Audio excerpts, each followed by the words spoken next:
I'm just at the Formula One in Monaco, so you might well hear some cars whizzing past in a moment. But I thought it was a good time for a car-related story. So Japanese motor manufacturers are quite well known for producing, high-quality cars at kind of affordable prices or at good value. But that wasn't always the case. In fact, post-war Japan was really a kind of, an outsourced cheap labor, cheap manufacturing place, and so they used to spit out pretty poor quality cars. And when you have a poor quality product or you want to change something, it's always tempting to do a sort of massive overhaul, and try and change everything all in one go.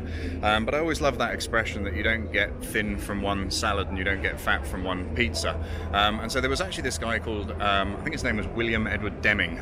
And Deming's approach was, instead of trying to completely reinvent the Japanese car industry or to redesign all of the cars from the bottom up, he decided that the way to address the problem was to make lots of very small changes. So those little 1-degree shifts. So every time they produced a car, they would make one little improvement, one small step forwards, and the incremental effect of all of those small changes basically led to a revolution in Japanese car manufacturing and the reputation that they have today. And the reason I think that's relevant is that when people are embarking on this idea that they want to go and buy and sell companies, sometimes you try and bite off the whole thing in one go, and that's a bit overwhelming and it's a bit too much to do. And I think the key thing to take away from this concept, which is called Kaizen, by the way, in Japanese, which means change for good or change to something better.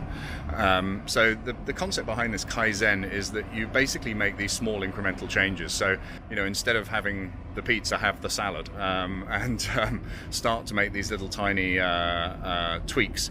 And yeah, I think the same thing is true in buying and selling businesses. So take these first little steps, maybe changing your profile on LinkedIn or on social media. Maybe start to reach out and speak to some business owners, but just take these little tiny steps, but most importantly take them consistently, because things that you do on a regular basis, the habits that you create, are the things that are really going to change the game for you.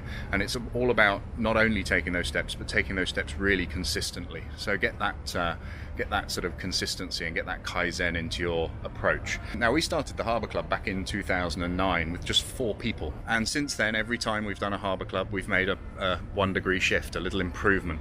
We've improved the course and the content, we've improved the processes and the systems that we use, we've improved the technology and how the community communicate and work together.